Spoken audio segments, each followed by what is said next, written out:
Hi Adam. Well, first pre-Machine Head. Do you still recall the first band that you're really into as a kid? The first band that I was really into was AC/DC. And what time frame?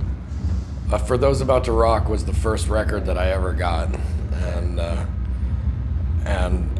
I was pretty lucky that that's the one that I picked out because that was the first record that I ever bought, and I didn't know anything about it, and I ended up loving it. Well, how come you picked this album? Did someone tell you, or? I think I heard something about AC/DC. You know what? I think I saw like a drawing of something, and it had like different bands on it that and they were.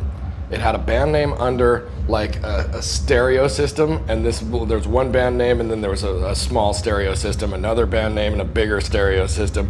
And AC/DC was like second from the top, with Van Halen being number one. But I chose the AC/DC one anyway, and it was just some stupid drawing that some kid drew at school, and I'm like, hey, what's that? You know. So I ended up picking that out, and how appropriate for Those About to Rock. What song from the album really blew you away? Or was it the whole album? It was the entire album. I didn't,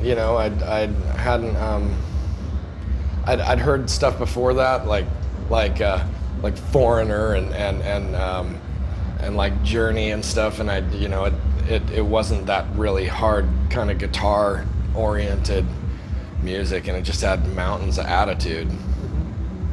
What do you think about Van Halen? First one, the first big amp? Oh yeah, it was Van Halen's fucking awesome, obviously. I think that for my personal taste though, AC/DC was more my cup of tea. Yeah. Why? How come? I'm not real sure. It's just personal taste, So yeah. Why does one guy like Bach and the other guy likes Beethoven? That could be more that you're more into the riffs and the hooks, or I don't know. Yeah, I don't know. I'm not real sure. It's just wide open, full of. It's kind of got a punk rock feel to me. I think, with the wide open chords and shit. Yeah.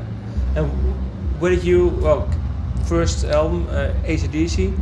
What did you do afterwards, music-wise? What bands did you follow and get into? Well, not much, because I had a kind of a weird childhood growing up. After pretty shortly right after that, I was sent to a reform school in Texas. I was 11 years old. Why? Because I had too much energy for that little body to contain, and so they sent me to fucking be taken care of by somebody else. Okay. Because anyway, I spent 2 years there, and they didn't allow you to have any kind of outside media. There was no newspapers, no radio, no other music, because that was the devil's music. Anything that wasn't sung in church and had a beat was the devil's music. And so, naturally, tell me you can't have it, and then I want it that much more. And when I got out of there, our first guitar player, Logan, he gave me, a bunch of music, just like dropped a bunch of stuff on me, like Slayer and Metallica and Exodus and Celtic Frost and King Diamond and Sacrilege BC, a bunch of local stuff that was going on in the area. And I did not even know that music could make you feel like that. It could sound like that. And when I heard what these guys were doing with music and making you feel so much and so powerful, I was pretty much in right there. I was like, fuck, where do I sign up? That's what I want to do. Yeah. And Logan and I decided that we were going to be rock stars.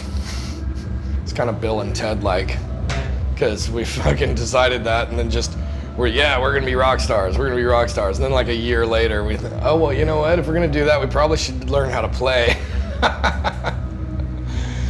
So it's kind of funny.